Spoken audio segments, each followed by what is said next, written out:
Olá, turma! Abra o livro de Geografia na página 58. O vai e vem no lugar onde você vive. As pessoas se deslocam todos os dias. Quando a distância é curta, as pessoas geralmente se deslocam a pé. Nos trajetos mais longos, elas podem utilizar vários meios de transporte. Os meios de transporte levam pessoas e mercadorias de um lugar a outro. Eles podem ser terrestres, aquáticos ou aéreos. Os meios de transporte terrestres são aqueles que circulam por ruas, estradas e ferrovias. Ônibus, motos, automóveis, caminhões, trens, metrôs e bicicletas são exemplos de meios de transporte terrestres. Número 1. Quais meios de transporte terrestres você observa na foto ao lado? Então, observe bem a foto para que vocês possam identificar os meios de transportes terrestres. Os meios de transporte aquáticos são aqueles que circulam por rios, lagos, mares e oceanos, como os navios, as canoas e os barcos. E aí nós temos um exemplo de um meio de transporte aquáticos. Embarcação de passageiros no Rio São Francisco, em Juazeiro, Bahia, em 2016. Os meios de transporte aéreos são aqueles que circulam pelo ar, como os aviões e os helicópteros. E aí nós temos uma imagem de um meio de transporte aéreo.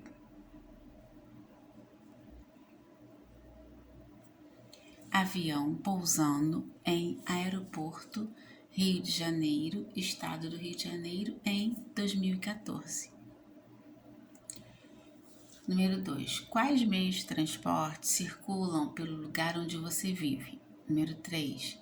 Quais são as diferenças entre os meios de transporte terrestres, aquáticos e aéreos? Explique. Número 4. Como você vai para a escola? Você usa algum meio de transporte? Qual? Página 60. Veículos terrestres poluem o ar. O grande número de veículos que circulam nas ruas e avenidas das cidades causa poluição do ar. A fumaça que sai do escapamento dos veículos contém substâncias que poluem o ar e são nocivas à saúde dos seres vivos. A grande quantidade de substâncias poluentes no ar pode causar dificuldades para respirar, tosse e irritação nos olhos, por exemplo. E aí nós temos a imagem, de duas pessoas tossindo devido que à poluição do ar causada pelos veículos. Número 5. De que maneira os veículos poluem o ar? Nós vamos escrever aí, tá? 6. O que a poluição do ar pode causar às pessoas? Número 7. Escreva uma legenda para a imagem ao lado, usando o que você estudou sobre a poluição do ar. Então, vocês vão observar esta fotografia aí, olha a poluição do ar aí, e vocês vão escrever uma legenda, ou seja, uma frase. Página 61. Menos poluição e mais saúde. Vá de bicicleta.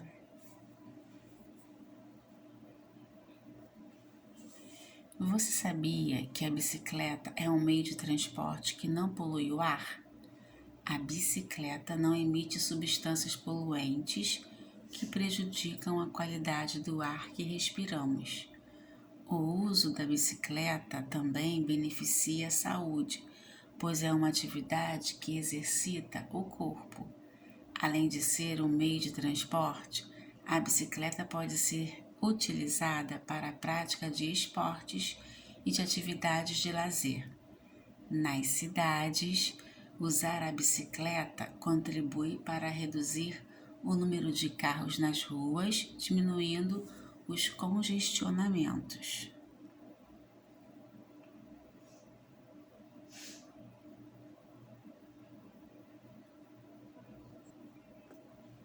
E aí nós temos uma imagem para representar, né, como é importante o uso das bicicletas. Ao usar a bicicleta, precisamos de equipamentos de segurança, como capacete e buzina. À noite, devemos usar luzes de alerta e colete com faixa que refletem a luz. Também precisamos ter algumas atitudes que contribuem para a boa convivência no trânsito, como não circular pelas calçadas e dar preferência aos pedestres. Número 9. Por que a bicicleta não prejudica a qualidade do ar?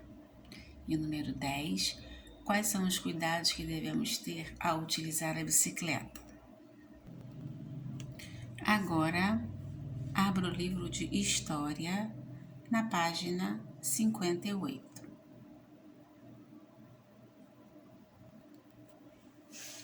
Construir uma moradia na comunidade. Por muito tempo, as moradias de barro amassado, madeira e cipó foram comuns no Brasil, por causa da facilidade de obter os materiais e do baixo custo de produção. Atualmente, casas desse tipo ainda são construídas no meio rural. Em muitas comunidades, os vizinhos são solidários e ajudam na construção dessas moradias. E aí nós temos uma imagem, né, que representa a comunidade ajudando a construir uma casa. Número 1. As moradias feitas de barro amassado ainda são construídas no Brasil? Onde? O número 2, ordene de acordo com as etapas da construção de uma casa de barro amassado. Então, vocês vão voltar no texto ali onde eu li, e lá tem as etapas de construção. E aí nós temos a primeira etapa, que é o aplanamento, depois a segunda etapa, que é o esteamento, a terceira etapa, que é a amarração, a quarta etapa, que é o barreamento. Então, vocês vão ler cada etapa, tá bom? Para poder saber. Número 3. Você acha importante a ajuda dos vizinhos? Por quê? Página 60. Passado e presente de um bairro. Vamos falar agora sobre bairro. Um conjunto de ruas forma um bairro, e a história desse lugar pode ser conhecida por meio da memória dos antigos moradores. Para conhecer essa história, podemos conversar com eles ou ler seus depoimentos. Veja o exemplo a seguir. Então, nós temos um depoimento, né?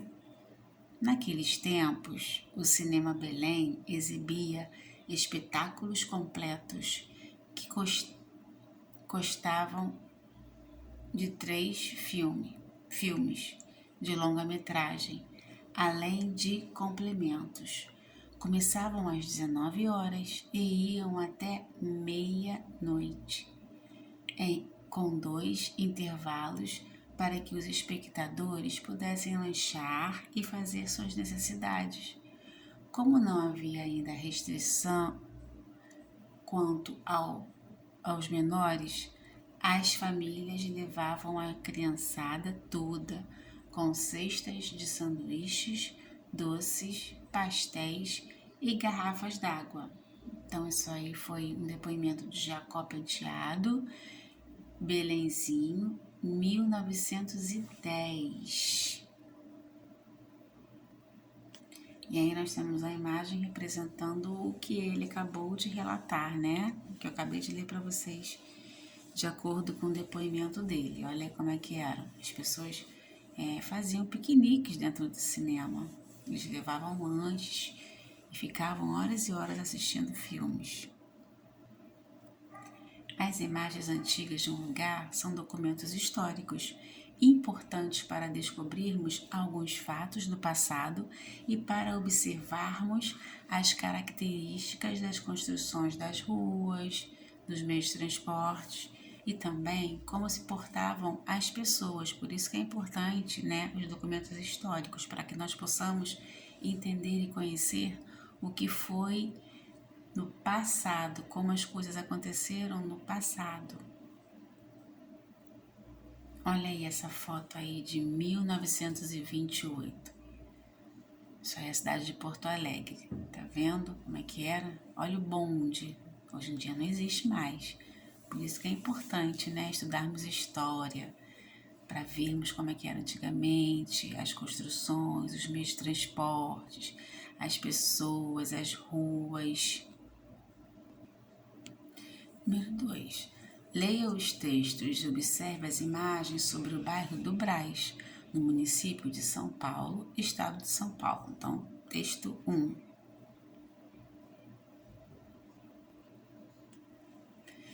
O Brás era um bairro cinzento, com ruas de paralelepípedo e poucos automóveis.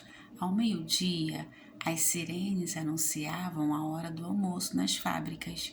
Como não existiam prédios, de toda parte viam-se chaminés e as torres da igreja de Santo Antônio apontando para o céu.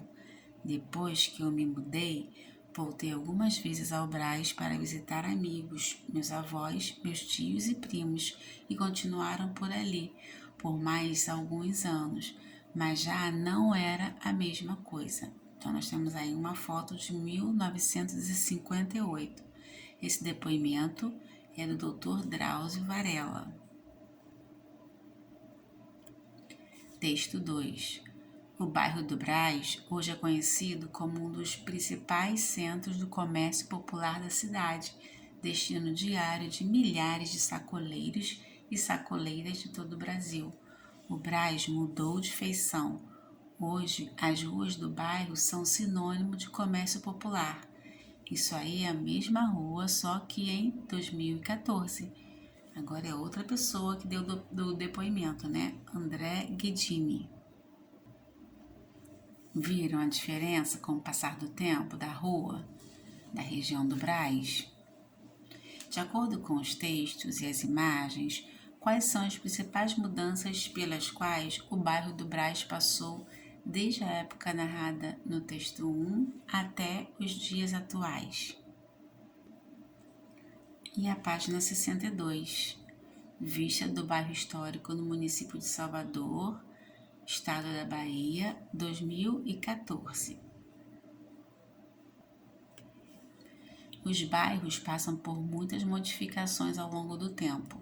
O local onde a cidade de Salvador, no estado da Bahia, foi fundada em 1549, hoje é o centro histórico da cidade, que cresceu muito em tamanho e número de habitantes.